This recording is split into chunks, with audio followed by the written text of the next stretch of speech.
Ouais, c'est parlant parce qu'en tant que femme, on le vit tout le temps aussi. Si on est dans un groupe d'hommes, si on veut s'intégrer, on doit avoir exactement les mêmes codes.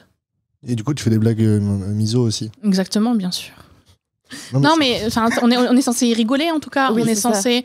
On devrait dire. Quand on dit blague beauf, ça passe. Quand on dit. On dit blague beauf d'habitude, mais je trouve, c'est les blagues miso, mais je pense qu'on appelle ça des blagues beauf, tu vois, ça a l'air moins grave. Non, mais en fait, moi je préfère dire blague miso ou mascu ou ce que vous voulez. C'est des blagues beaucoup plus. C'est pas juste beauf, c'est gentillet en fait. C'est côté c'est le mec du bar du coin qui fait des blagues un peu lourdes. Alors qu'en fait, quand on est dans un cadre professionnel et qu'il y a des blagues hyper violentes, pleines de sexisme ou de racisme ou de je ne sais pas quel autre isme, c'est hyper violent et c'est pas juste du beauf en fait. C'est des blagues miso et tout ça. Et c'est vrai que, je sais pas, moi en tant que femme, pendant très longtemps, quand j'étais dans des groupes d'hommes pour pas faire de vagues, je rigolais pas aux blagues, mais je disais rien parce que il fallait rien dire. Et par défaut, ils considéraient que si j'étais dans le groupe, j'allais rien dire sur la blague, par exemple. Complètement. Ou partager les mêmes références. Ou des fois, ils parlent de trucs, j'y comprends rien, genre de foot. Au hasard. Et tout d'un coup, ils sont vers moi et avec un air surpris, genre ah, mais tu regardes pas le foot? Bah non, il y a des femmes qui regardent le foot, hein, c'est pas la question, mais mais moi non plus, je regarde pas. Hier, je m'ennuyais, donc je suis allé dans un bar sportif pour boire une bière. Et il y avait un match, et j'étais sûr que c'était la France qui jouait, et puis pas du tout. C'était FRA contre RAN. J'étais en mode FRA, c'est peut-être la France. Il y avait un mec en bleu, il s'appelait Tavernier. Je me dis chaud, hein, c'est français ça. Pas du tout, c'est pas la France. Et de toute façon, il n'y avait aucune action. C'était du foot, quoi. Genre, il se passait rien. J'ai fini ma bière et je suis rentré chez moi, quoi. J'adore. Mais non, mais je t'ai coupé. Mais non, mais oui. Ces blagues machistes, elles sont nécessaires à banaliser le système oppressif aussi. Bien sûr. C'est aussi c'est pour que le groupe dominant se sente bien de dominer, parce qu'on en fait des blagues, parce que c'est quelque chose de culturel. C'est la petite blague, le machin, le truc. Exactement. Comme tu dis, ça banalise en fait. C'est un filtre. C'est un filtre pour voir quelle femme va mieux s'intégrer au groupe dominant. Concrètement, c'est ça. Pourquoi il y a des femmes qui arrivent beaucoup plus à évoluer dans leur carrière en termes de popularité, etc. Mais c'est parce qu'elles jouent le jeu de ça. Ça veut pas dire qu'elles ont envie de le faire. Mais si elles sont assez malines, elles vont jouer ce jeu-là pendant un certain temps, alors qu'elles s'en prennent plein la tronche et qu'elles sont pas forcément en accord avec ça. Mais la loi de la survie, puisqu'on reste des animaux sociaux, fait qu'on favorise ce type de comportement. Et je pense que c'est du coup vachement en adéquation avec la définition des rôles modèles. C'est que, de fait, quand tu changes ce truc où justement tu ne permets plus cette culture de la blague machiste, etc., où tu es en train de dire non, ça ne se fait pas ça, ça y est, tu es catégorisée hystérique, agressive, alors que tu es juste assertive. Et donc c'est compliqué.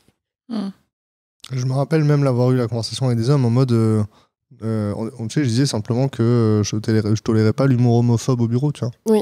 Et des mecs qui me disent oh ça va, c'est pas drôle, c'est juste des blagues, qu'est-ce qui va se passer de grave? Plein de choses qui peuvent se passer de grave, tu sais, genre. Déjà quand je suis là, à la limite, je sais qu'il va peut-être pas se passer de trucs graves. Par contre, quand je suis pas là, peut-être qu'il peut se passer des choses graves, tu vois. Et moi j'ai envie de dormir le soir ou de pas être au bureau et de pas être inquiet, donc non. Mais c'est il y a 6 ans, c'était bizarre de ne pas tolérer les blagues homophobes au bureau, quoi. Complètement. Non, mais c'est encore relativement toléré. Hein. C'est plus subtil maintenant. C'est pas les grosses blagues. Oh là là, les homosexuels sont tous des pédophiles ou des trucs comme ça. Mais ça a migré sur d'autres identités déjà. La transphobie, par exemple, est hyper présente partout. Et il y a beaucoup de blagues qui restent, qui tirent dans le ressort LGBT-phobe d'une manière générale. Complètement. Et beaucoup de et du coup beaucoup de choses qui se ressortent comme ça et où les gens considèrent qu'ils sont pas homophobes, ils sont pas parce qu'ils ont pas dit quelque chose d'horrible sur les homosexuels par exemple, mais ils font quand même encore des blagues oppressives presque sans s'en rendre compte, ou en tout cas en essayant de passer par des biais différents, quoi.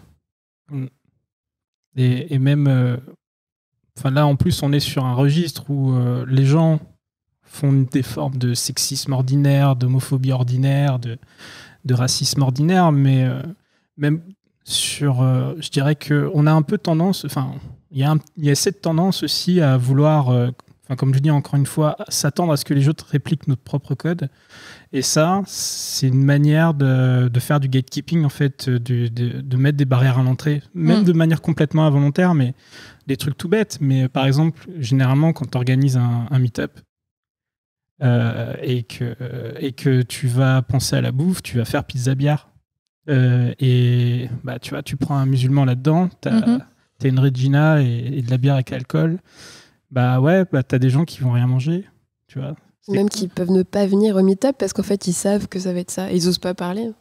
Ouais, ben oui, bah c'est bête, mais et des fois ça va jusqu'à même les soirées d'entreprise. Bien sûr. Et il y a une stigmatisation en plus des gens qui ne boivent pas d'alcool, hein, quelle que soit la raison pour laquelle tu bois pas d'alcool, que ce soit par religion, par souci de santé ou juste par choix, en fait, c'est ben alors.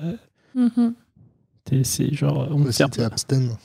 Je suis abstène. C'est quoi abstène? Tu bois pas d'alcool. Ouais, surtout moi, ouais.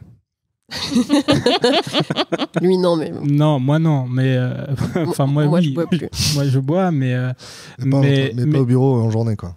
Non. Non, mais non, mais ce que je veux dire par là, c'est que ouais, enfin en fait la diversité c'est ça aussi. Tu vois, c'est de comprendre que tu vois quand tu organises un événement, bah tu penses au fait qu'il y a des gens qui sont véganes, tu penses au fait qu'il y a des gens qui sont végétariens, tu penses au fait qu'il y a des gens qui mangent pas de porc, qu'il y a des gens qui ont des allergies au gluten, tu vois. Mais ça, ce sont des barrières, hein, d'une certaine manière. Et donc là, alors oui, ça peut être compliqué, mais il faut pas non plus tomber dans la, comment ça s'appelle, j'allais dire la fainéantise intellectuelle, parce que. Oui, c'est ça, clairement. Parce que bon, en fait, si tu cherches un peu, surtout, enfin, alors. J'imagine que ça dépend des endroits, mais notamment sur Paris, c'est très facile maintenant de trouver des alternatives qui vont du sans gluten jusqu'au sans alcool, en fait, tu vois, pour organiser une soirée. Et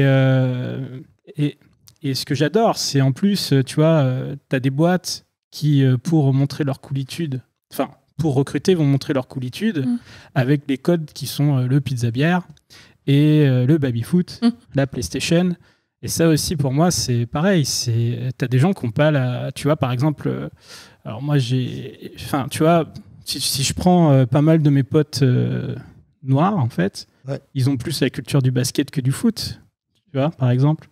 Et c'est con, mais si tu passes ton temps... tu as l'impression, dans la tech, en fait, presque tout est foot. Mais c'est con, hein, mais baby-foot... FIFA, PES, enfin tu vois, c'est... Il y a des boîtes qui sont inclusifs envers les Bretons, ils ont cidre à volonté au lieu de la bière en dos.